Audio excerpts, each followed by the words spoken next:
Walhamdulillah alladzi khalaqa lana al-um wa zawjah wa nisa.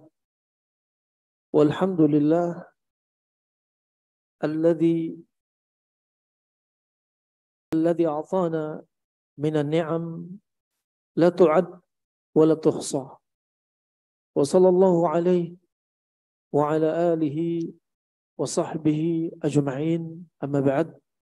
Alhamdulillah, rahman rahimakumullah jami'an. Kesempatan yang indah. Pertama kali kita berjumpa dalam kajian rutin insyaallah, kajian muslimah Senin pagi pekan ketiga di Masjid Darussalam GTA Cimanggis ini, dan semoga menjadi pertemuan-pertemuan yang Allah jadikan keberkahan, yang Allah mudahkan kita SAW, dan Allah mudahkan kita untuk mengangkat kebodohan dari diri kita. Barakallahu fikun. Pertemuan kita kali ini adalah pertemuan muqaddimah. Pertemuan pertama sebelum masuk pembahasan kitab dari kitab At-Tibbun Nabawi karangan Imam As-Suyuti 911 Hijriah. Untuk masuk muqaddimah, kita ambil judul sangatlah berat. Maka perhatikan, kaum wanita mestinya di dalam Al-Quran. Al-Quran memuliakan kaum wanita. Banyak sekali Allah sebutkan lafaz-lafaz dan Allah jelaskan tentang peran dan kondisi kaum wanita di dalam Al-Quran. Lebih dari 10 surat. Di antaranya surat yang paling sering disebutkan, yang terkenal adalah surat An-Nisa. Bahkan dijuluki An-Nisa Al-Kubro, yaitu surat An-Nisa. Juga di tempat yang lainnya disebutkan, dikenal dengan surat An-Nisa As-Sughra, yaitu surat At-Talaq. Ini banyak berbicara tentang wanita. Banyak berbicara tentang wanita. Dan juga disebutkan dalam surat yang lainnya, tidak sebanyak dua surat yang kita sebutkan tadi. Di antaranya dalam surat Al-Baqarah, surat Al-Ma'idah, surat An-Nur, juga surat Al-Ahzab, ketika banyak didapati bicara tentang hijab. Juga surat Al-Mumtahanah. Juga di antaranya surat At-Tahrim dan surat Al-Mujadilah. Ini banyak sekali berbicara tentang wanita. Dan seringnya Allah membicarakan tentang kaum wanita, tentang kondisi kaum wanita, menunjukkan bahwasanya ini adalah perhatiannya Islam terhadap kaum wanita. Kaum wanita punya kedudukan. Kaum wanita punya kedudukan dalam sudut pandang Islam. Tidak seperti syariat-syariat samawi yang di masa silam.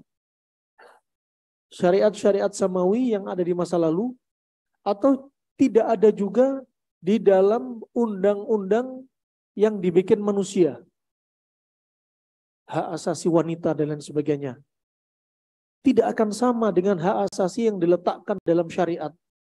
Karena Allah lah yang menciptakan kaum wanita. Allah tahu. Ya, Allah tahu postur tubuh wanita, fisiknya wanita. Allah tahu fitnah yang ditimbulkan wanita. Allah tahu kekuatan kaum wanita. Allah tahu kelebihan wanita. Allah tahu yang menciptakan rahim, organ-organ anatomi dan fisiologi wanita. Allah paham. Maka undang-undang yang dibikin dalam Islam sangat positif sekali bagi kaum wanita. Coba contoh, Allah berfirman, "Wala tabarrujna tabarrujal jahiliyatil ula." Dan kaum wanita janganlah bersolek-molek sebagaimana wanita-wanita jahiliyah bersolek-molek. Kenapa? Allah tahu. Karena bersolek-moleknya kaum wanita akan membuat fitnah bagi kaum laki-laki. Allah yang menciptakan wanita dengan keindahan tubuhnya, keindahan fisik yang ada kaum wanita, Allah larang mereka bersolek-molek di luar rumah. Hanya bersolek-molek boleh di dalam rumah di hadapan suaminya. Karena Allah tahu mereka akan membuat fitnah. Juga Nabi telah bersabda, "Idza kharajatil mar'ah istashrafaha asyaitan." Jika wanita keluar dari rumahnya, maka setan akan menghiasi wanita ini. Sehingga dilarang oleh Allah dan Rasulnya. Makanya Allah sebutkan dalam firman-Nya, waqarna fi buyutikun. Dan hukum asalnya wanita itu tinggal di dalam rumahnya, nggak boleh banyak keluar rumah. Karirnya kaum wanita di rumah, bukanlah di luar sebagai business woman. Tapi karirnya wanita di dalam rumah. Kenapa? Allah paham.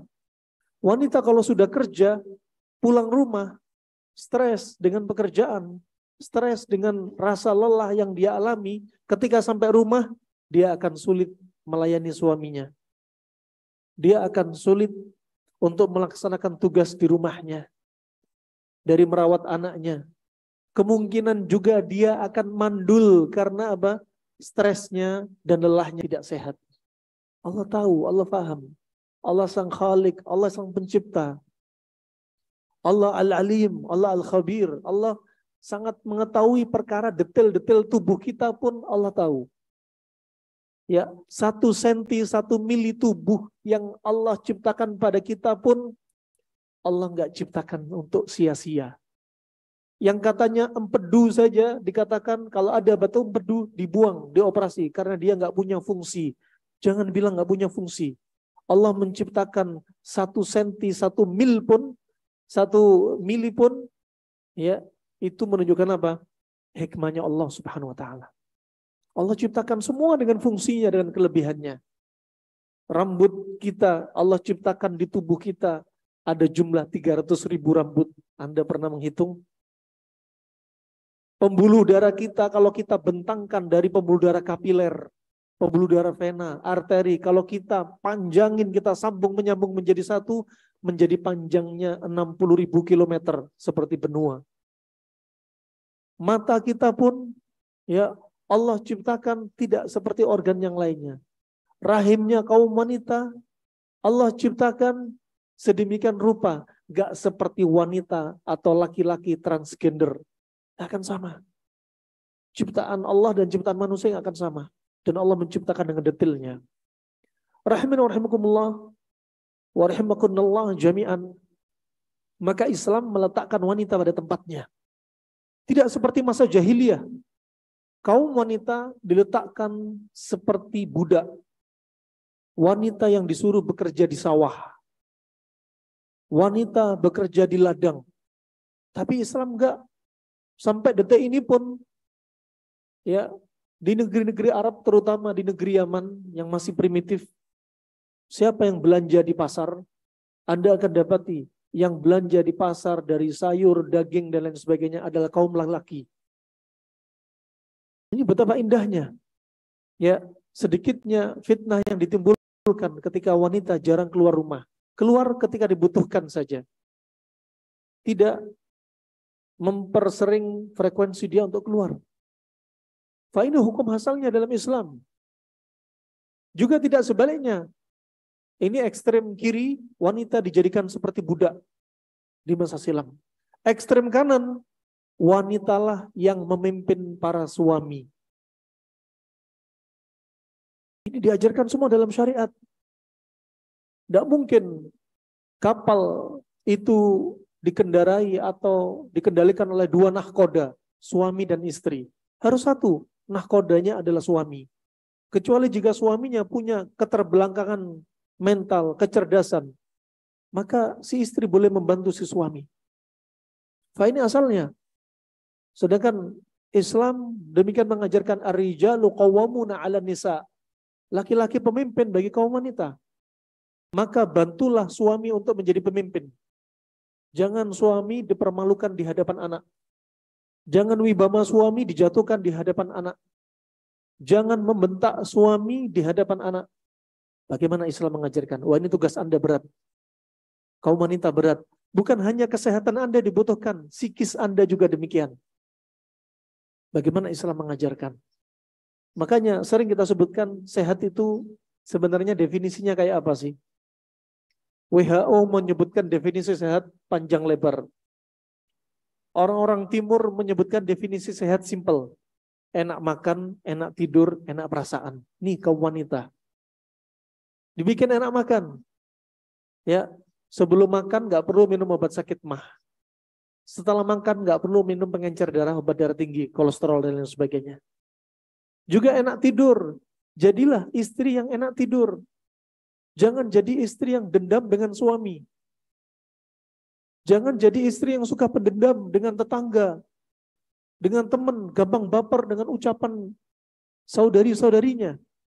Tak heran Anda lihat berapa banyak kaum wanita, kalau Anda perhatikan, mereka adalah makhluk dari kalangan manusia yang paling banyak mengalami benjolan-benjolan dalam tubuh. Imma tumor, imma kanker, imma seperti benjolan seperti kelenjar tiroid, ya, imma benjolan-benjolan abnormal yang lainnya. Karena benjolan ini ternyata juga selain dampak dari makanan adalah dampak dari psikis. Wah, ini harus kita tadaburi. Ya, makanya penting enak tidur juga penting. Jangan sampai menjadi wanita sebelum tidur harus konsumsi obat penenang. Tidurnya susah. Orang susah tidur ada dua sebab. Karena makanan, juga karena psikis. Ini sebab terbesar, 90%. Karena makanan, hormon akan kacau. Harusnya selepas sholat isya, tubuh kita mengeluarkan semacam serotonin untuk mengantarkan kita untuk bisa tidur. Triptofan untuk merangsang kita bisa tidur, subhanallah. Ya, kalau makan kita kacau, habis isya harusnya keluar serotonin, tapi yang keluar adalah adrenalin. Kemudian sebab psikis, ternyata psikis kita akan menyebabkan adrenalin meningkatkan adrenal, ya, organ adrenal ini mengeluarkan adrenalin dan kortisol berlebihan. Sehingga susah tidur. Bahkan menyebabkan liver mengeluarkan gula lebih banyak. Juga menyebabkan pankreas lemah untuk bisa menghasilkan insulin. Makanya orang yang punya masalah psikis, dendam, hasad, iri, dengki, depresi, takut berlebihan, panik berlebihan, tak heran mereka mengalami apa? Susah tidur. Kemudian mereka mengalami apa? Benjolan-benjolan di tubuhnya. Kemudian mereka mengalami apa? Tensi naik. Kemudian mereka mengalami apa? Psikosomatik. Kemudian mereka mengalami apa di antaranya? Gula darah naik. Gara-gara psikis. Subhanallah. Fa ini rahimahumullah jami'an yang perlu kita tadabburi. Islam menempatkan Anda, kaum wanita, betul-betul Islam perhatian dengan kaum wanita. Islam sayang. Jangan sampai pernah bilang, enak ya jadi kaum laki-laki. Kaum wanita hanya di rumah saja. Ya. Allah Subhanahu wa taala mentakdirkan Anda sebagai kaum wanita adalah ladang surga bagi Anda. Dan surga Anda bukan seperti ladang surga bagi kaum laki-laki. Bagi kaum laki-laki ada syariat jihad. Sedangkan kaum wanita jihadnya bisa setiap hari. Jihadnya mereka di dalam rumah mereka. Jihadnya mereka di dalam rumah mereka. Makanya ladang surga juga bagi kaum wanita mayoritas juga ada di dalam rumah. Ketika ada kaum wanita yang seorang wanita sahabiyah yang baru menikah, kemudian Nabi SAW menasihati wanita ini, huwa jannatuki wa naruki. Suamimu itu adalah surga dan neraka bagimu. Nah, enggak usah jauh-jauh. Enggak usah iri dengan kaum laki-laki. Ya. Di antaranya kaum laki-laki, mereka sebagiannya di luar berdakwah.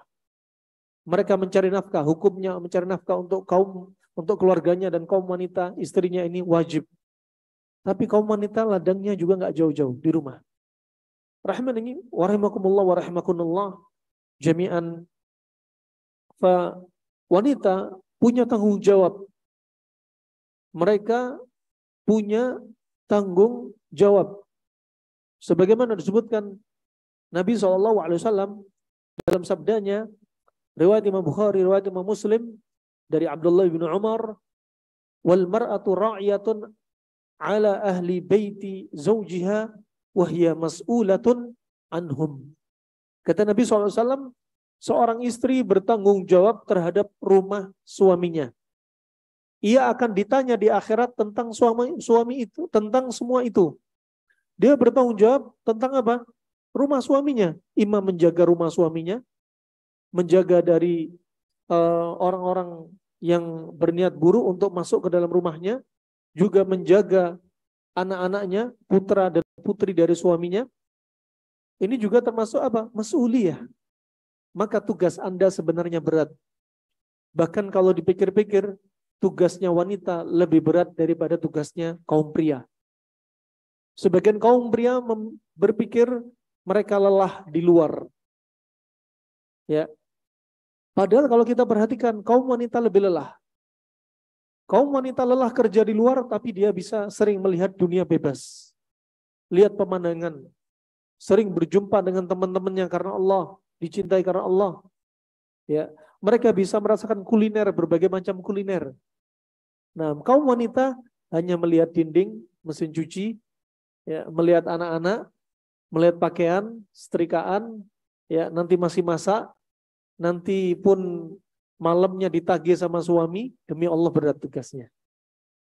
Makanya kalau wanita sudah karirnya di luar, maka pintu surga yang di rumah akan lebih berat dan lebih berat, dan bisa jadi banyak tugas kaum wanita yang terlantar, yang akhirnya nggak bisa ditunaikan. Ya, kita melihat tugas beratnya kaum wanita ini, tentunya apa? Dibutuhkan fisik. Makanya tadi sehat, enak makan. Perhatikan fisik Anda biar selalu sehat dengan makanan Anda yang benar. Kemudian enak tidur. Anda sudah lelah kerja di pagi hari. Anak-anak sekolah, jangan lupakan Anda untuk qailulah. Istirahat di siang hari. Biar malamnya Anda bisa melayani suami Anda, dan Anda bisa menegakkan sholat malam. Wah, ini perlu diambil sebab-sebab. Nah, juga subhanallah, enak tidur tadi perlu dilihat. Kalau Anda tidurnya nggak nyaman, susah tidur, imma tadi masalah karena makanan, imma karena psikis. Yang dua-duanya akan mengganggu, yaitu sistem hormonal Anda. Sehingga juga susah tidur. Atau ketika tidur sering terbangun berkali-kali.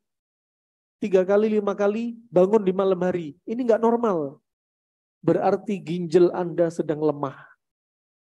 Ginjal Anda lemah juga demikian. Sama karena 2 sebab. Imma karena makanan, imma karena stres psikis. Ya, imma karena makanan, imma karena stres atau psikis. Nah, sehingga apa? Ginjal Anda yang usianya katakan paruh baya, serasa ginjal kakek nenek usia 9 tahun, 100 tahun. Makanya wajar kalau kakek nenek kita sering buang air kecil di malam hari, karena ginjalnya memang sudah tua. Tapi yang nggak wajar ketika masih paruh baya, usia 30 tahun, 40 tahun, atau 50 tahun, malam tidur bangun berkali-kali pipis. Ini berarti ginjal serasa ginjal kakek-kakek. Berarti nggak wajar.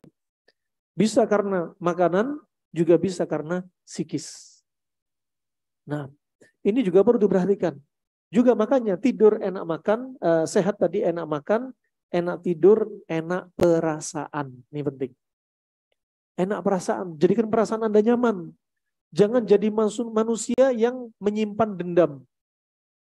Jangan jadi manusia yang memelihara rasa sedih. Takut berlebihan, panik berlebihan, was-was. Ini berarti nggak sehat. Nggak sehat fisik, nggak sehat psikis. Ketika ini nggak sehat, juga bisa berdampak kasus non medis. Ketika banyak sedih, banyak dendam, jantung kita sebenarnya seperti istana dan benteng. Istana, kata Ibnu Jauzi dalam Talbis al-Iblis, disebutkan jantung kita itu layaknya istana. Istana ada benteng. Benteng ada menara-menaranya. Setiap menara ada kaca untuk melihat siapa musuh yang ada di luar. Katakan kalau zaman sekarang ada CCTV. Dan iblis dan pasukannya di luar menghembuskan asap hitam untuk menghalangi pandangan dari kaca ini. Dan iblis dan pasukannya menunggu penjaga-penjaga pintu gerbang istana ini, kapan dia lalai, kapan dia tidur, kapan dia sedang tidak dalam keadaan siaga, ditunggu. Seperti ketika kita sedang menyimpan dendam, kita sedang sedih berlebihan, kita sedang marah, saat itulah penjaga benteng ini sedang lemah. Pintu gerbang mulai terbuka, iblis dan pasukannya akan masuk. Maka akan bisa bertambah apa? Masalah fisik, masalah psikis ditambahi non medis. Setan ikut berperang. Setan ikut andil. Makanya tak heran kita tadaburi di musim pandemi kemarin, ketika wabah bercampur aduk dengan rasa takut yang berlebihan, tak heran banyak mereka yang mengalami gangguan-gangguan jiwa, bukan hanya gangguan psikis, tapi disertai dengan jin. Nah ini rahimahumullah jami'an perlu kita tadabburi. Wa barakallahu fikunna jami'an. Ini diantaranya Islam sebenarnya memberikan tarbiyah kepada kaum wanita, inayah, penjagaan bagi kaum wanita dan perhatian khusus. Gak seperti kaum-kaum yang sebelumnya. Gak seperti undang-undang yang dibikin oleh manusia seperti emansipasi wanita. Wanita punya emansipasi, tapi emansipasi yang diatur dalam Islam. Bukan emansipasi yang dibikin-bikin manusia yang menyelisih syariat Islam. Kalau wanita nggak mau diatur, umat agama Islam ini terlalu banyak aturan. Ya, dengan hijabnya, ya, dengan aturan masalah tinggal di rumah dan keluar rumah, dengan aturan masalah haid dan nifas, dengan aturan masalah perceraian, dengan aturan masalah wajib melayani suami dan sebagainya. Ini menunjukkan justru Allah paham siapa diri Anda. Kalau menjadi wanita yang nggak mau diatur, ingat, wanita tersebut akan mengalami malapetaka, bencana dan penyakit. Nggak mau diatur karena mereka berpikir, kenapa sih pada laki-laki ada poligami dan wanita nggak ada poliandri? Ini menunjukkan apa? Islam tahu siapa diri Anda. Kalau ada poliandri, akan bingung bapaknya ini siapa, nasabnya siapa, harta warisnya bagaimana. Ini Islam, syariat yang nggak boleh dicela. Nah, dan nggak bisa dilakukan iri dan lain sebagainya. Karena apa? Allah tahu, Allah yang menciptakan Anda dan Allah jadikan syariat ini untuk Anda. Dan syariat Islam itu indah dan identik dengan hikmah kesehatan. Demikian wasiat para ulama. Ini rahimani wa rahimakumullah jami'an. Syihabuddin Al-Qastalani rahimahullah menjelaskan, wal mar'atu ra'iyatun ala ahli baiti zawjiha bi husnit tadbir fi amri baitih wa ta'ahudi li khidmatihi wa adhiyafihi wa waladihi bi husni tarbiyatihi wa ta'ahudihi wa hiya mas'ulatun anhum ay an baiti zawjiha wa waladihi wa ghalabil uqala'i fihi ala ghairihim. Istri bertanggung jawab terhadap rumah suaminya, ya, yaitu dengan berusaha mengurus urusan rumah tangga dengan baik, serta berkomitmen untuk melayani keperluan suaminya, serta tamu-tamu dari suaminya dan anak-anak suaminya dengan mendidiknya dan berkomitmen untuk mengurusnya. Fitrahnya kaum laki-laki di luar. Fitrahnya kaum wanita di dalam rumah. Ini fitrah. Jangan terbalik. Suami sering di rumah, wanita sering keluar. Makanya wanita mau pergi ke masjid untuk sholat saja, butuh izin suami. Untuk puasa sunnah saja, butuh izin suami. Apalagi urusan dunia. Mau ke mall, jangan sampai nggak izin. Izin suami. Mas, suamiku, aku izin ke mall, boleh nggak? Izin suami. Dan jangan sampai Anda membelanjakan harta suami yang suami nggak merindhoi urusan belanja Anda. Di sini akhirnya apa? Bisa jadi nggak berkah. Bisa jadi nggak berkah. Nah, dan juga di antara pintu keberkahan yang dilupakan oleh kaum wanita, kaum istri, yaitu apa? Taatnya istri.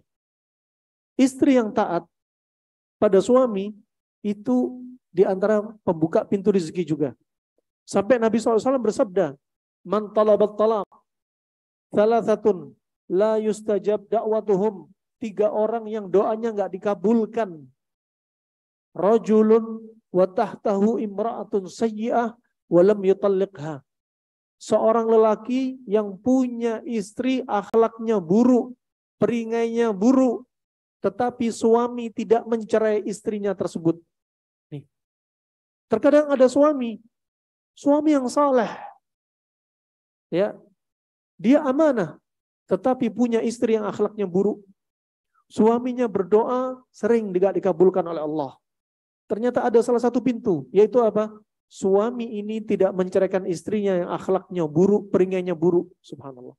Di sini menunjukkan apa? Untuk didapatkan kebaikan pada keluarga, maka yang baik harus dua-duanya.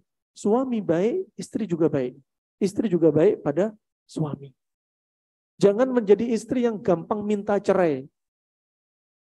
Kalau ada istri yang gampang minta cerai, tunggu saatnya. Allah akan menceraikan dia dengan cara Allah yang sangat menyakitkan. Karena Nabi sudah bersabda, "Man talabat talaq min ghairi qunhu lam yara raihatal jannah." Barang siapa yang minta cerai tanpa alasan syar'i, Allah akan jadikan wanita ini tidak bisa mencium baunya surga, yang jaraknya surga padahal bisa dicium sekitar 40 tahun. Ini, rahimahumullah. Sekali lagi, kenapa kita bahas ini? Anda perlu sehat fisik, makanan Anda, tidur Anda perlu diperhatikan, juga psikis, juga termasuk agama Anda. Karena penyakit itu ada 2 nanti, medis dan non-medis. Medis bisa fisik, bisa psikis. Ya. Penyakit juga dibagi menjadi 2, penyakit hati dan penyakit fisik. Penyakit fisik imma karena makanan, imma karena psikis. Penyakit hati dibagi menjadi 2. Syubhat dan syahwat. Syubhat, rancu dalam urusan agama. Obatnya apa? Watawasau bil haq. Dengan qala Allah, qala Rasulullah. Al-haq adalah qala Allah, qala Rasulullah. Obatnya syahwat. Nafsu perut. Nafsu banyak makan. Nafsu bermaksiat. Nafsu harta, ya, syahwat kedudukan, syahwat ingin namanya naik dan lain sebagainya, syahwat ingin disanjung, ya. Dan obatnya syahwat ini adalah dengan apa? Watawasau bis sabr, yaitu dengan kesabaran. Sabar untuk taat kepada Allah, sabar untuk tidak bermaksiat, dan sabar menghadapi takdir Allah Subhanahu wa taala baiknya dan buruknya. Dan ada penyakit non medis. Penyakit non-medis terbanyak adalah penyakit gara-gara ain, mata jahat. Gara-gara mata jahat. Nah, makanya Nabi SAW bersabda dalam hadis riwayat At-Tayalisi wa Tahawi, dalam sabdanya beliau, "Inna aktsara ummati mautan ba'da qada'illahi wa qadari bisababil ain." Sesungguhnya banyak umatku yang sakit atau meninggal, banyak umatku yang meninggal itu setelah qadha dan qadar dari Allah adalah gara-gara mata jahat. Juga demikian, bukan hanya mati, kematian. Penyakit juga banyak muncul karena mata jahat. Kenapa Allah perintahkan wanita untuk berhijab? Kenapa Nabi wajibkan wanita untuk berhijab? Kenapa para sahabat, para ulama mewajibkan untuk berhijab? Karena wanita perhiasannya terlalu banyak. Dari ujung rambut sampai ujung kuku. Rambutnya wanita tidak seperti rambut kaum lelaki. Kulitnya wanita halusnya tidak seperti halusnya pada kaum lelaki. Lembutnya kulit wanita tidak seperti pada kaum lelaki. Hormon pada kaum wanita tidak seperti pada hormon kaum lelaki. Suara pada kaum wanita yang lembut tidak seperti kasarnya suara kaum lelaki. Matanya kaum wanita, alisnya dan bulu matanya itu pun gak seperti kaum lelaki. Pipinya pun gak seperti kaum lelaki. Bibirnya pun, giginya pun, sarafnya pun, juga termasuk alat reproduksinya sekalian juga. Semuanya gak seperti kaum lelaki. Postur tubuhnya gak seperti kaum lelaki. Ini menunjukkan indahnya Islam.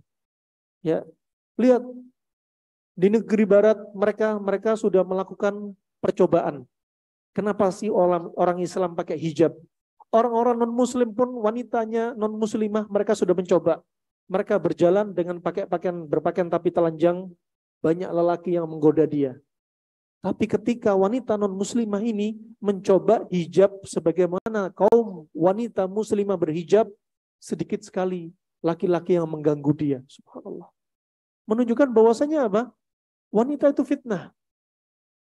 Kalau keluar itu apa? Banyak fitnahnya. Makanya ditutupi. Pakai jilbab dengan jilbab gaul. Percuma. Akan tampak postur tubuhnya. Pakai pakaian, jangan berpakaian tapi telanjang. Percuma. Akan nampak aurat di balik pakaian tersebut. Pakai pakaian, jangan pakai pakaian mini. Akan nampak semua auratnya dia. Wah ini rahmatullah. Berapa banyak kaum wanita meninggal juga karena ain. Kena penyakit juga karena ain. Mata jahat. Kadang mata jahat nggak jauh-jauh. Juga bisa muncul mata jahat dari suaminya sendiri. Sejak ada di sini ibu-ibu menikah dengan suami ibu-ibu, sama sekali suami ibu-ibu nggak pernah mendoakan keberkahan untuk ibu-ibu. Suami ibu nggak pernah melihat wanita telanjang sama sekali. Dunia maya, dunia nyata. Tapi ketika ibu nikah dengan suami ibu melihat keindahan dari postur tubuh Anda, bahkan tanpa pakaian permisi sehelai pun nggak ada pakaian di tubuh Anda, dia bisa melihat dari rambut Anda, postur tubuh Anda, sampai permisi, ya dia merasakan nikmatnya hubungan dengan Anda, nggak pernah doakan keberkahan. Terkadang banyak istri sakit gara-gara mata jahat suami. Untuk mencelakakan objek yang dilihat dari benda mati atau makhluk hidup, nggak perlu hati yang busuk, nggak perlu hati yang buruk, hati yang jahat. Cukup dia kagum, walaupun hatinya tidak kotor, matanya bisa melemparkan panah yang beracun.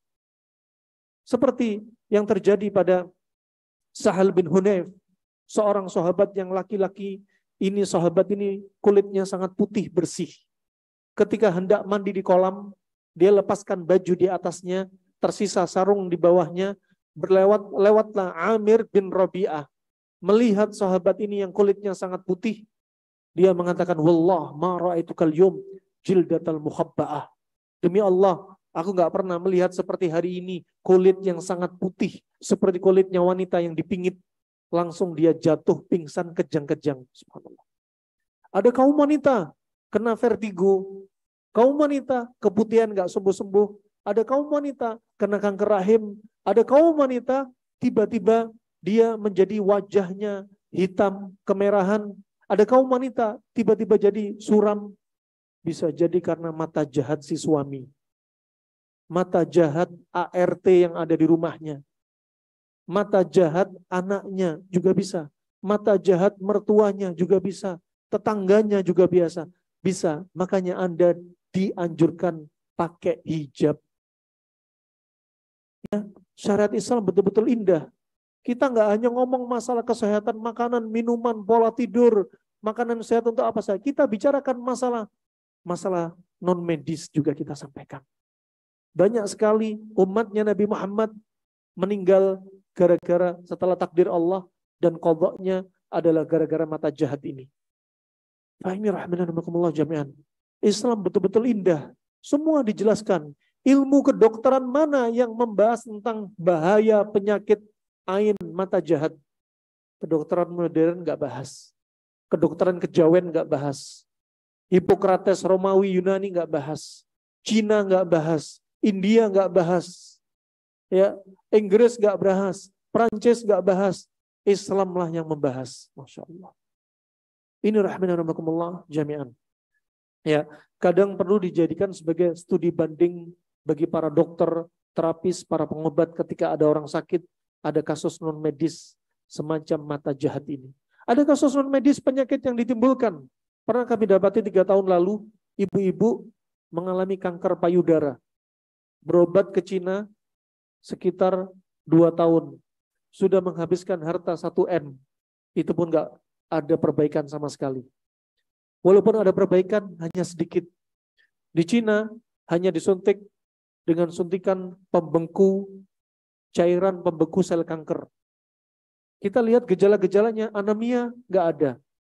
Yang menunjukkan dia punya kanker, gejala kanker menunjukkan apa? Ini nggak ada. Ternyata karena kasus sihir. Setelah diruqyah, ternyata wanita ini kanker payudaranya karena sihir. Nah, kasus-kasus yang nampaknya medis juga bisa karena non medis. Ada orang kena stroke, ternyata kena sihir. Ada orang mandul, ternyata kena sihir. Ya, mandul bisa karena medis, karena darah terlalu kental, kotor, dan karena pola makan dia yang tidak baik, membuat hormon kacau. Juga ada non medisnya, juga bisa jadi karena faktor sihir dan lain sebagainya. Ini rahmatullah jami'an. Wa rahmakumullah. Ya, semoga Allah jaga diri Anda. Ini, ia akan ditanya di akhirat nanti. Kaum wanita akan ditanya semua itu. Yaitu ditanya tentang rumah suaminya, ditanya tentang anak-anaknya, dan semua orang yang ada di rumah tersebut. Nah, ini menunjukkan apa? Tugas Anda sangat berat. Maka beratnya tugas Anda perlu ambil sebab biar Anda tetap istiqomah, tetap kuat menjalankan tugas yang berat. Ya, subhanallah. Kalau kita perhatikan, ya, bahwasanya Allah sebutkan wanita ini di dalam Al-Quran, Al-Quranul Karim, ya, menunjukkan kedudukan wanita ini yang berkali-kali disebutkan dalam Kitabullah Al-Aziz, ya, menunjukkan di sana ada qadhiyah al-qadhaya al-mar'ah. Hukum-hukum seputar wanita. Hukum-hukum seputar wanita. Sekali lagi, wanita ini, ya, disebutkan di dalam Al-Quran juga. Terkadang lafadznya dengan lafadz-lafadz diantaranya ada disebut an-nisa, ya, juga al-mar'ah, juga al-untha, juga al-um, ya, juga al-walidah. Walidah itu sebagai ibu. Az-zawj, pasangan hidup. Wal ahl, ahl juga termasuk keluarga di rumah. Wal halilah, ya, yaitu wanita yang halal.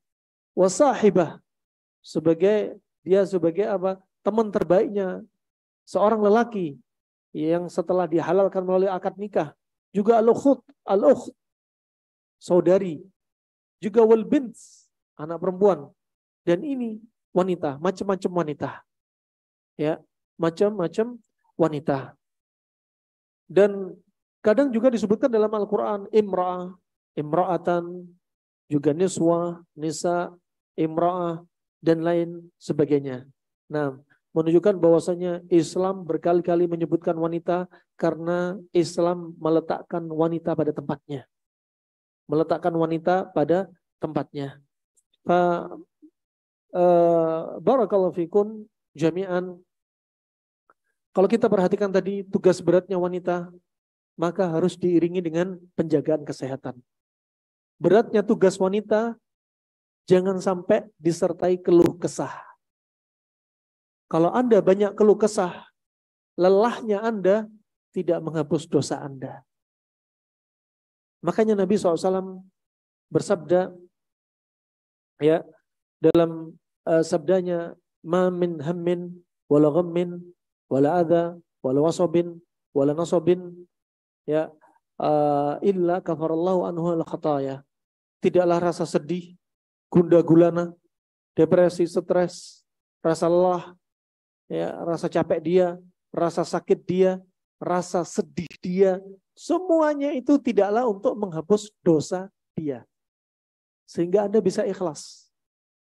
Anda bangun tidur, Masya Allah, mendahului, kadang kaum wanita kadang mendahului suaminya. Apa? Menyiapkan apa-apa yang dibutuhkan suami sebelum berangkat kerja. Dari makanannya, menu sahurnya, ya misalnya. Wah, untuk menyiapkan anak-anaknya. Ini bukan sekali dua kali, rutinitas. Kemudian subhanallah, masih setelah mereka pergi semua, Anda bersihkan rumah. Nah, ngepel, masak untuk siang, ya, siap mengantar anak, jemput anak, ya, kemudian membersihkan diri Anda sendiri, kemudian masih ada PR-nya nyetrika, penuh dengan keringat bercucuran. Nah, kemudian juga kondisi yang seperti ini belum selesai, siangnya setelah makan siang Anda masih nyuci piring, menyiapkan makanan untuk malamnya. Nah, kemudian menidurkan anak-anak, memandikan anak-anak. Juga masih si suami sering minta jatah untuk dilayani istrinya.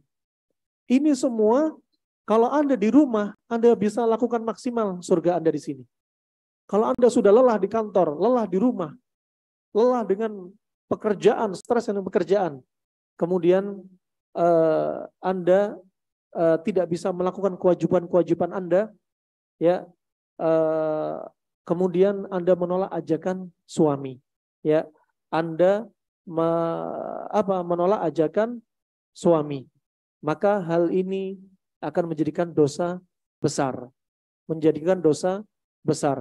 Makanya tak heran Nabi SAW telah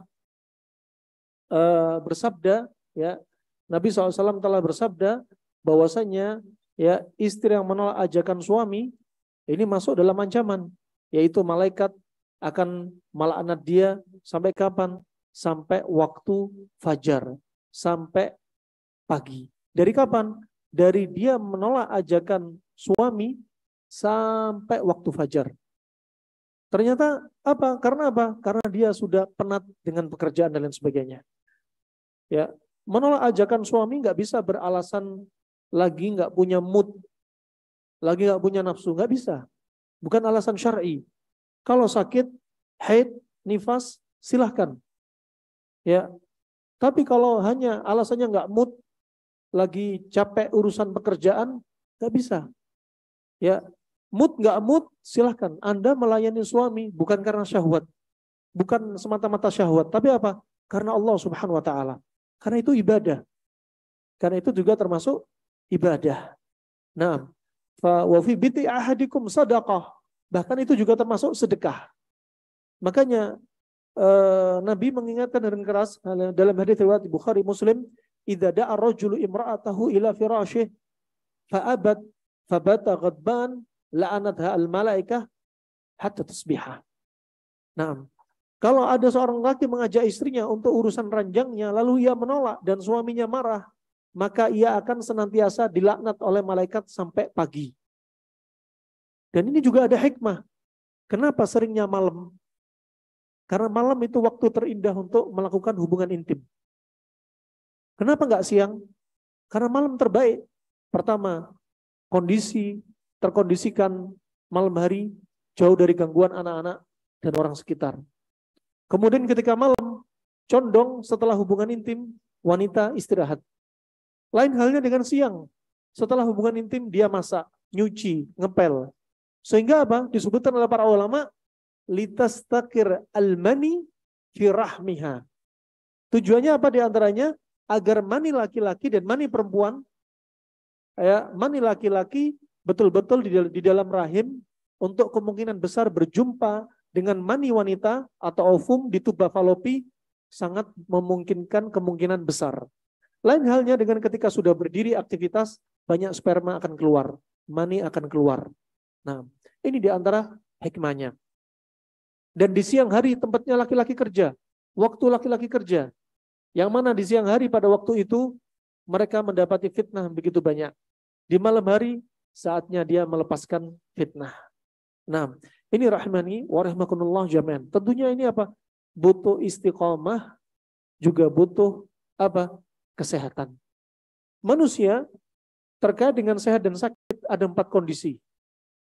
Sehat, selalu dalam keadaan sehat. Kenapa? Dia mengambil sebab-sebab untuk sehat. Dari makanannya, dari pola istirahatnya, dari aktivitas olahraganya, ya, dia perhatikan. Dari psikisnya, dia perhatikan. Dia nggak mau menyimpan dendam. Dia nggak mau sedih berlebihan, dilepas, pasrahin semua karena Allah Subhanahu Wa Taala. Ya. Kemudian ada orang yang sehat, gampang sakit. Orang sehat gampang sakit karena siapa? Karena diri dia sendiri. Karena diri dia sendiri. Ya, Pak, orang sehat gampang sakit. Ya, jangan semata-mata apa? Salahkan takdir Allah Subhanahu wa taala.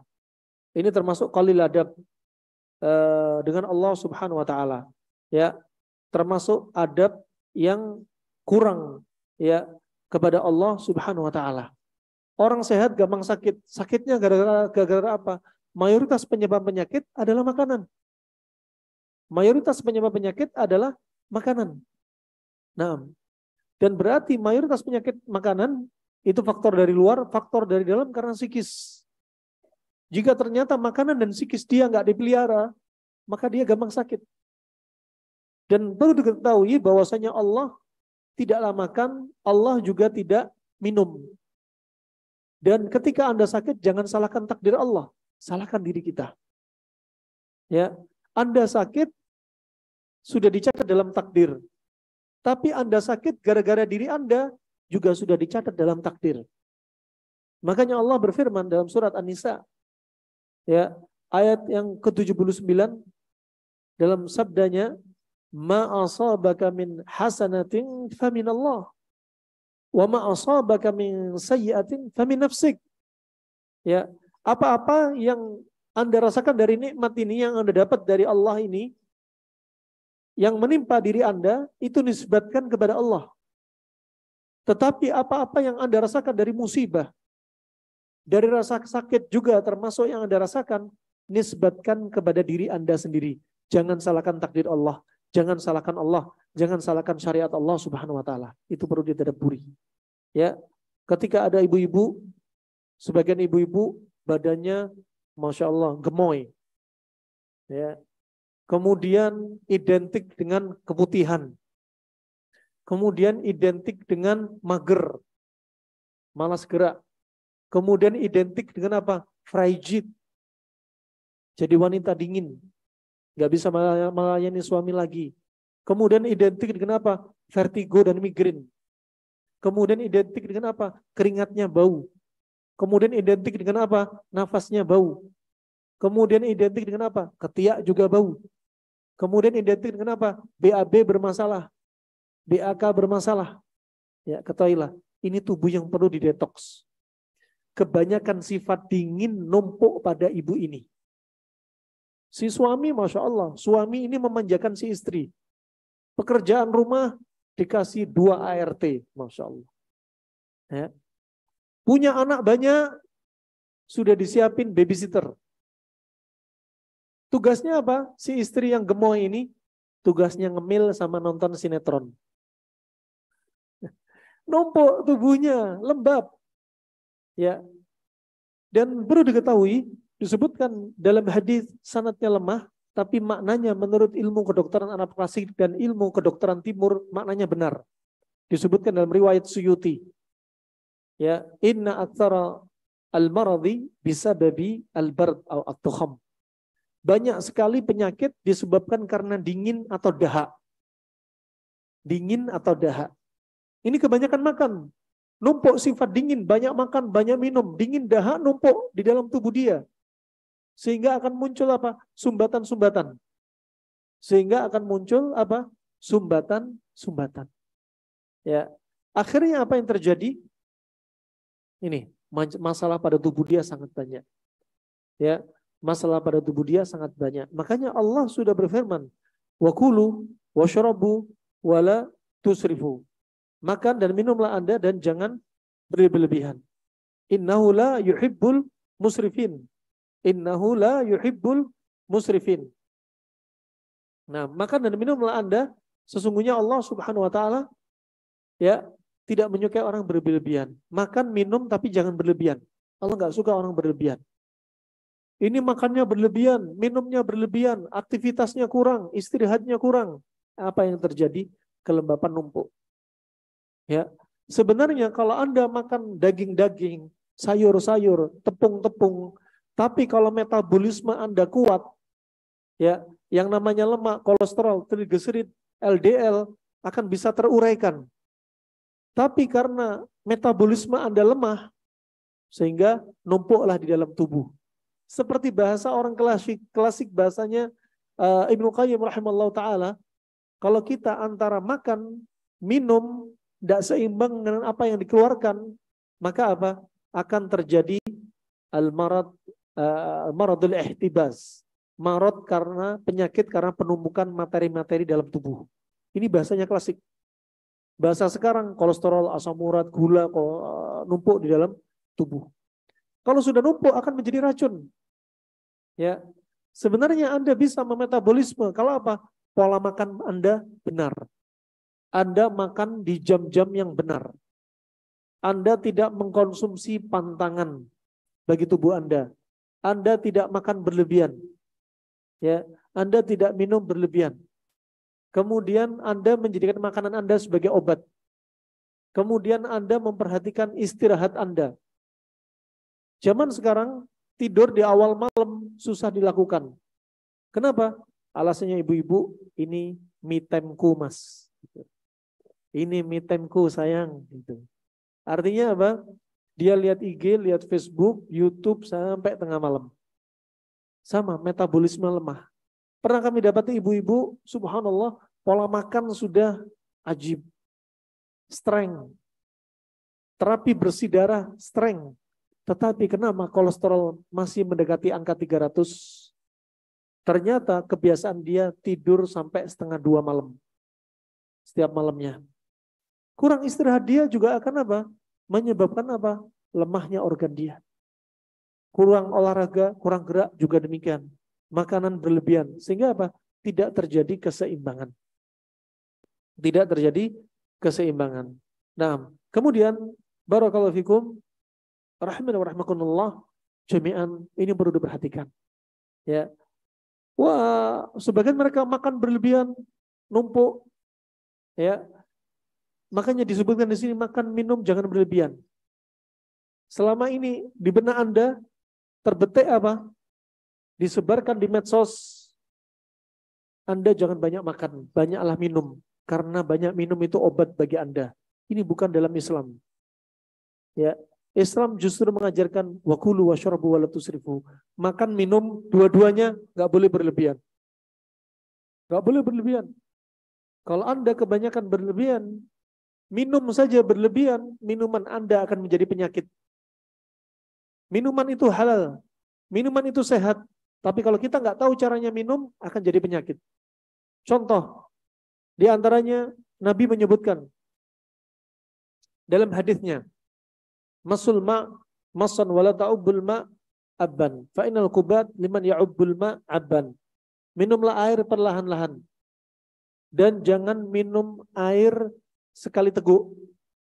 Karena penyakit liver itu muncul bagi mereka yang minum terlalu cepat sekali teguk. Ini sebutkan. Nabi menyebutkan apa? Penyakit liver. Muncul bagi mereka yang minum sekali teguk. Contoh ini ya. Ini minum air 1 gelas dihabisin semua sekali teguk. Ini akan apa? Menyebabkan penyakit liver. Penyakit seperti apa? Liver jadi lemah. Karena liver itu memanaskan. Disebutkan oleh Imam Ghazali, Ibnu Qayyim dan yang lainnya, lambung kita itu layaknya panci. Panci itu tempat masak. Dan di panci itu dan lambung itu disebutkan oleh Nabi SAW, kalau kita makan itu apa? Disebutkan apa? Bihasbi min Adam ukulatin hatta yukimna sulbah. Kata Ibnu Qayyim, inilah kebutuhan makan primer. Makan beberapa suap sampai tulang punggung tegak, selesai. Gak harus 4 sehat 5 sempurna. Makan beberapa suap sampai tulang punggung tegak. Wa in kana la mahalah, kalau memang nggak cukup, ya dia pengen nambah lagi, maka apa? Wasulusun li ta'ami, sepertiga untuk makanan. Wasulusun li syarabi, sepertiga untuk minuman. Wasulusun li nafasi, dan sepertiga untuk nafas. Kata Ibnu Qayyim, inilah kebutuhan makan sekunder. Ya, adapun kebutuhan makan tersier yang ngemil dan ngemol. Jajan terus, itu tersier. Wah, sepertiga makanan itu berarti kata Ibnu Qayyim sifatnya tanah. Sepertiga minuman sifatnya air. Sepertiga nafas sifatnya adalah udara. Dan api ada di mana? Api ada di liver. Makanya liver ini hati ini untuk menggodok apa yang ada di lambung. Kalau Anda kebanyakan minum air dalam sekali teguk, sudah jumlahnya kebanyakan, cara minumnya salah. Di jam-jam yang salah. Minumnya kebanyakan sekali teguk. Caranya salah, sekali teguk. Jumlahnya juga kebanyakan, salah. Kemudian apa? Di waktu-waktu yang salah. Kata Ibnu Qayyim, selepas kamar mandi, keluar dari kamar mandi, jangan minum. Ketika perut kosong, jangan minum. Ketika hendak tidur, jangan minum. Ketika hendak tidur, jangan minum. Selepas olahraga, langsung jangan minum. Selepas hubungan intim, jangan langsung minum. Ya. Kemudian juga selepas makan, jangan langsung minum. Sambil makan, jangan sambil minum. Coba, ini cara-caranya coba. Kemudian, kalau liver lemah, berarti pemanasnya kurang. Maka apa? Metabolisme juga berkurang. Liver akan menjadi dingin. Kalau sudah dingin, timbullah sumbatan-sumbatan antara liver dan empedu. Bisa jadi penyakit kuning. Ya, di sebelah kiri, api dari sebelah kiri adalah dari apa? Tihal, limpa. Api dari depan untuk memanaskan lambung sebagai panci adalah lemak di perut. Api di sebelah bagian belakang adalah daging yang nempel di tulang belakang. Api bagian kiri atas adalah jantung. Ini makanya pencernaan di antara di lambung itu betul-betul digodok. Ya, betul-betul digodok. Nah ini rahimani wa rahimakumullah jami'an. Makanya tadi apa? Orang sehat tetap sehat, orang sehat gampang sakit. Semua itu ada sebabnya. Orang sakit cepat sehat dengan pengobatan yang mudah, murah, tanpa pengobatan yang mahal. Bagaimana caranya? Kalau dia tahu caranya. Di antaranya dengan konsep yang berpasangan ini. Menjaga pola makan yang benar. Kemudian ada orang sakit, nggak sembuh-sembuh. Sakit terus, kronik. Kenapa? Karena dia belum menemukan cara untuk bisa mengobati penyakit dia. Padahal Nabi sudah bersabda, ma anzalallahu da'an illa anzalalahu syifaan. Allah nggak akan turunkan penyakit, kecuali Allah pasti turunkan obatnya. Alimahu man alima wa jahilahu man jahilah. Taulah orang yang tahu, dan nggak tahulah orang yang nggak tahu. Riwayat Imam Ahmad. Adapun dalam riwayat Imam Muslim ditambahkan wa idza wafaqa dawa'udda bara'a biidznillah. Kalau sudah obat cocok dengan penyakit akan sembuh dengan izin Allah. Bisa difahami hadis ini? Saya ulang. Allah turunkan penyakit, pasti Allah turunkan obatnya. Bisa difahami? Selesai? Taulah orang yang tahu dan nggak tahulah orang yang nggak tahu. Kadang ada orang sakit nggak sembuh-sembuh. Kenapa? Karena para pengobatnya nggak tahu obat yang pas untuk dia. Dalam riwayat Imam Muslim ditambah, kalau sudah obat cocok dengan penyakit akan sembuh dengan izin Allah. Bisa difahami? Saya sebutkan sekarang. Cara penyembuhan dari Allah ada dua. Ada orang sakit, langsung Allah sembuhkan, mau sakit itu medis, non medis, mau penyakit fisik, mau psikis, mau penyakit hati, mau penyakit badan, mau syubhat, mau syahwat, semua jenis penyakit ini Allah turunkan dan Allah jadikan obatnya. Mau penyakit karena sihir, karena ain, Allah juga sebutkan obatnya. Semua sebutkan, termasuk penyakit Anda sedih, Allah sebutkan obatnya. Obat yang bisa dipegang, dan obat yang nggak bisa dipegang. Yang bisa dipegang dengan talbina, tepung gandum. Riwayat Imam Muslim dari Jabir bin Abdullah. Yang nggak bisa dipegang, bisa zikir-zikir, bisa Anda sering sholat. Allah sebutkan semuanya dari lisannya Nabi SAW. Cara penyembuhan dari Allah ya ada dua. Penyembuhan langsung. Dia sakit, langsung Allah sembuhkan walaupun dia nggak berobat. Yang kedua, Allah sembuhkan dia kapan? Ketika kapan? Ketika dia berobat dan obat itu cocok dengan penyakitnya. Bisa difahami? Obat itu cocok dengan penyakitnya. Makanya tadi disebutkan wa idza wafaqa dawa'u da bara'a bi'idznillah. Kalau sudah obat cocok dengan penyakit akan sembuh dengan izin Allah.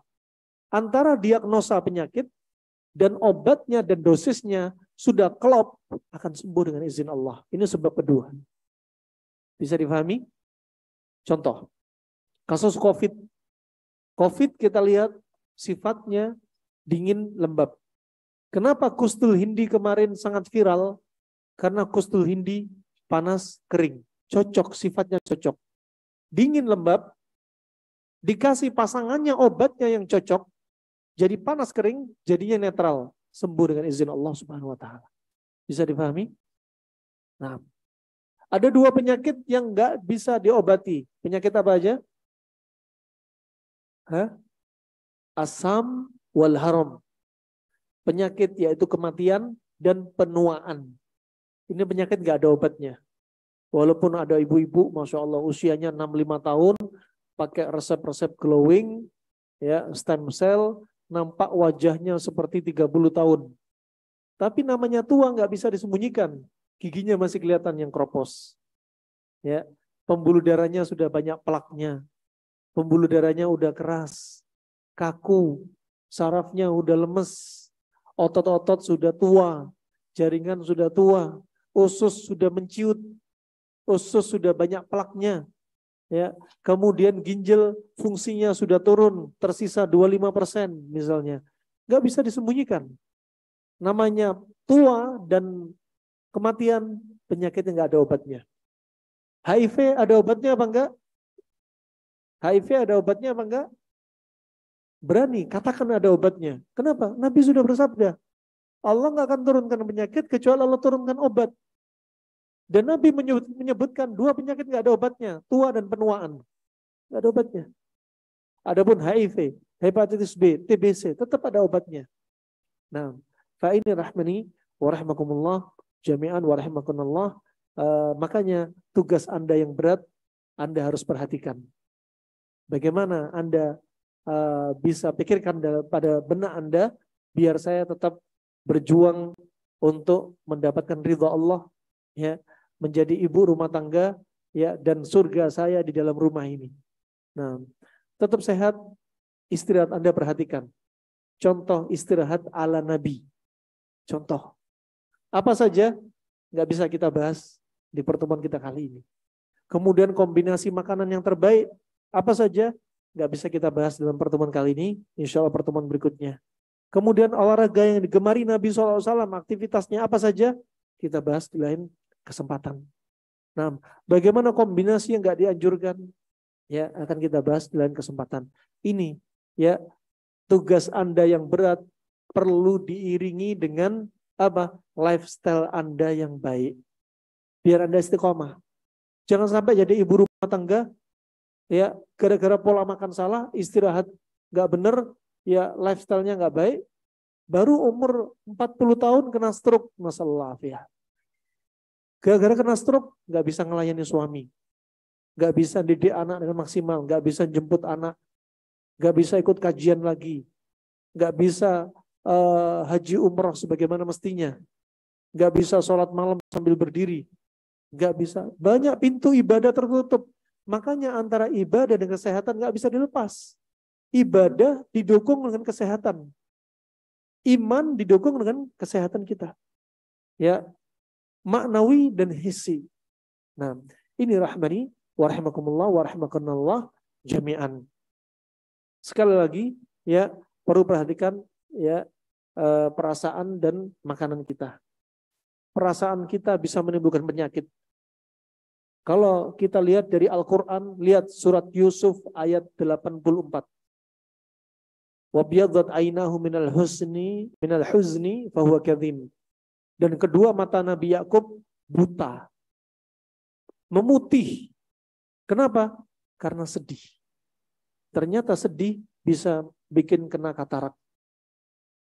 Orang sedih berlebihan, dendam berlebihan, marah berlebihan, menyebabkan adrenalin naik. Ya, menyebabkan adrenalin naik, kortisol naik. Akhirnya apa? Insulin turun. Kalau udah insulin turun, gula darah naik. Menyebabkan liver mengeluarkan gula lebih banyak. Terjadilah gula darah naik, dan berikutnya terjadi apa? Katarak diabetik. Katarak karena kena kencing manis. Kencing manis bukan kencing manis karena makanan, tapi kencing manis karena psikis. Kencing manis ada dua, basah dan kering. Basah seringnya karena makanan. Kering seringnya karena apa? Karena diantaranya masalah psikis. Nah, ini perlu diperhatikan. Coba lihat hadis Nabi yang lainnya. Psikis berdampak kepada fisik juga. Ya, disebutkan Nabi Yakub buta sekitar 6 tahun. Disebutkan Muqatil. Kenapa sedih? Berpisah dengan Nabi Yusuf lebih dari 30 tahun. Sedih. Marah dengan saudara Nabi Yusuf. Dan panik dengan kondisi Nabi Yusuf. Akhirnya psikis ini numpuk pada Nabi Yakub. Dan itu pun setelahnya Nabi Yakub bisa melihat kembali. Karena dikirim oleh Nabi Yusuf, pakaiannya Nabi Yusuf. Dia mencium aroma pakaian Nabi Yusuf. Gak lepas dari dua sebab. Setelah mencium aroma pakaian Nabi Yusuf, naiklah endorfin dia, naiklah hormon kesenangan dia, sehingga sembuhlah buta mata dia. Kedua, nggak lepas dari mukjizat Allah untuk kedua para nabi, Nabi Yusuf dan Nabi Yakub. Nah, kemudian Anda perhatikan, psikis juga berdampak kepada fisik. Nabi ajarkan doa untuk Anda. Hafalkan doa ini dan praktekkan. Allahumma inni a'udzubika min jari su' wa min zawjin tushayyibuni qabla al-mashib wa min waladin yakunu alayya riba wa min malin yakunu alayya adaba wa min khalilin makirin aynahu tarani wa qalbuhu yar'ani idza ra'at minni hasanatan dafanatha wa idza ra'at minni sayyi'atan ada'atha. Cari nanti di-share di grup Anda, dihafalin. Ya Allah, jauhkan aku ya Allah dari tetangga yang akhlaknya buruk dan jahat. Tetangga akhlaknya buruk dan jahat itu bikin Anda sedih dan stres. Ya Allah, jauhkan diriku ya Allah dari pasangan hidupku yang membuatku beruban sebelum masa tuaku. Nah, kalau Anda di sini masih usia 40-50 tahun, ubannya banyak, padahal nggak ada keturunan, bisa-bisa suami Anda bikin Anda stres. Ya. Kalau suami Anda masih usia paruh baya, putih semua, padahal nggak ada keturunan, berarti Anda yang bikin stres suami. Kalau suami istri pada ubanan tebel semua banyak, berarti suami istri ini perlu dievaluasi keluarganya. Nah, rahimahullah, ini contoh di syariat ternyata ada.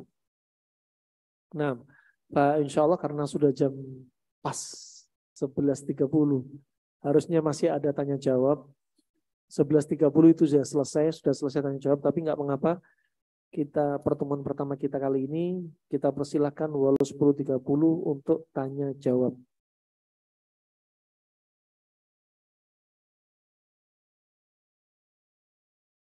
Baik, silakan Pak. Silakan ibu-ibu. Ya. Bismillahirrahmanirrahim. Assalamualaikum warahmatullahi wabarakatuh. Ustadz, saya ingin bertanya tentang usia metabolisme. Beberapa kali saya ikut kegiatan pengecekan kesehatan dan saya dan teman-teman gitu ya, itu mendapati bahwa usia metabolisme kami itu di atas usia yang sesungguhnya. Mohon Ustadz diberi pencerahan apa dampak dari usia metabolisme yang tidak sesuai dengan usia biologisnya dan apa saja yang bisa membuat usia metabolisme kita itu selaras, minimal selaras atau bahkan bisa lebih muda dari usia kita sebenarnya. Demikian Ustadz, jazakallahu khairan katsiran. Assalamualaikum warahmatullahi wabarakatuh. Waalaikumsalam warahmatullahi wabarakatuh. Nah, kembalinya seperti apa?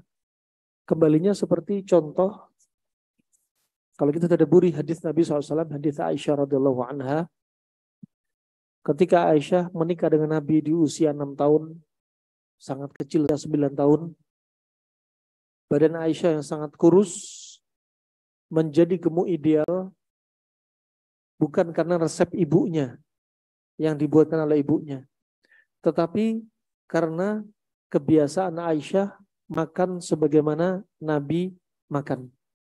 Kebiasaan Aisyah makan sebagaimana Nabi makan.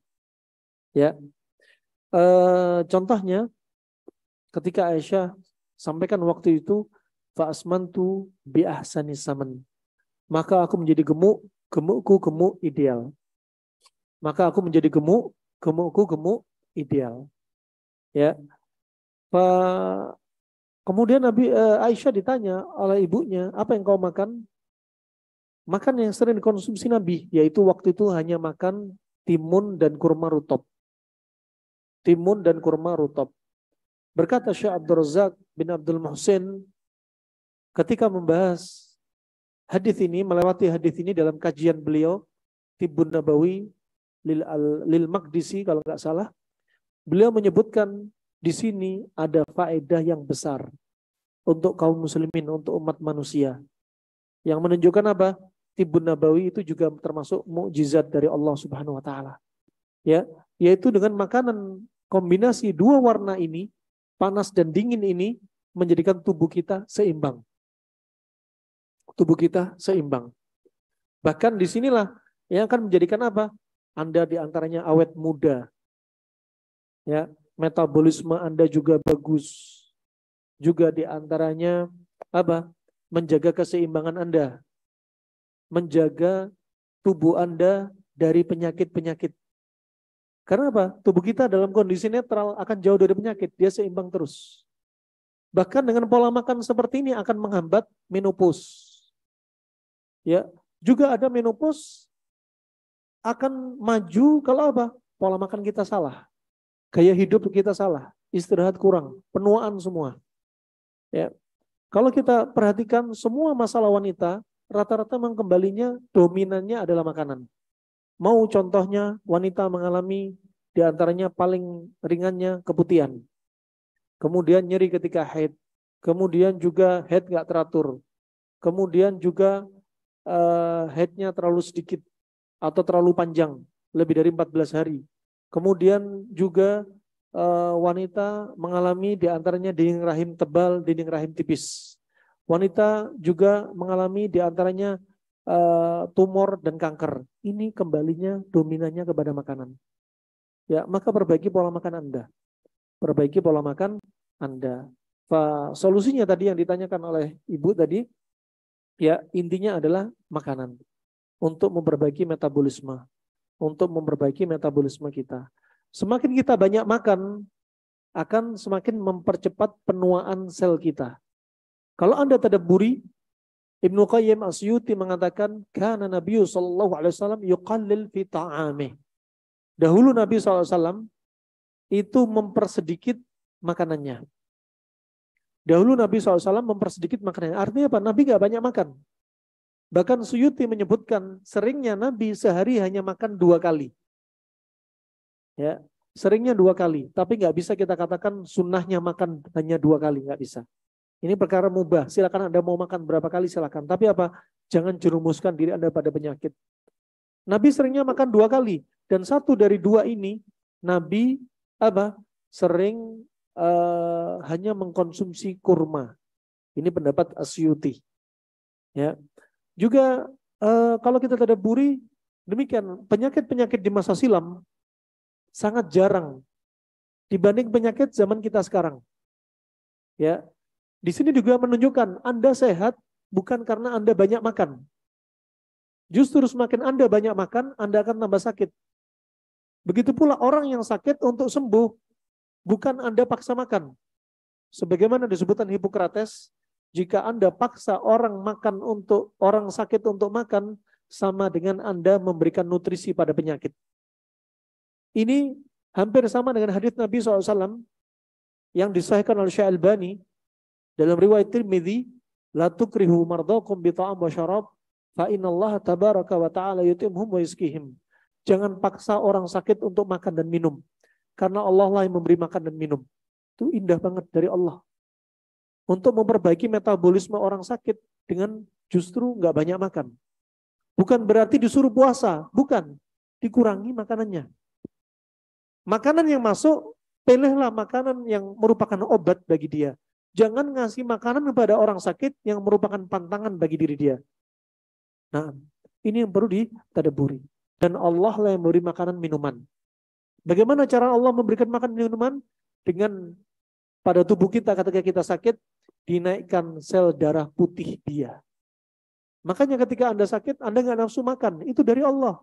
Kalau nggak nafsu makan, jangan dipaksa makan. Ketika Anda sakit, lidah Anda pahit. Itu dari Allah. Menunjukkan liver Anda sudah lemah. Sudah capek dengan makanan Anda. Makanya ketika orang mau sembuh dari sakit, nafsu makan langsung membaik. Menunjukkan liver sudah siap mencerna makanan Anda lagi. Makanya ketika Anda sakit, Anda demam. Itu dari Allah.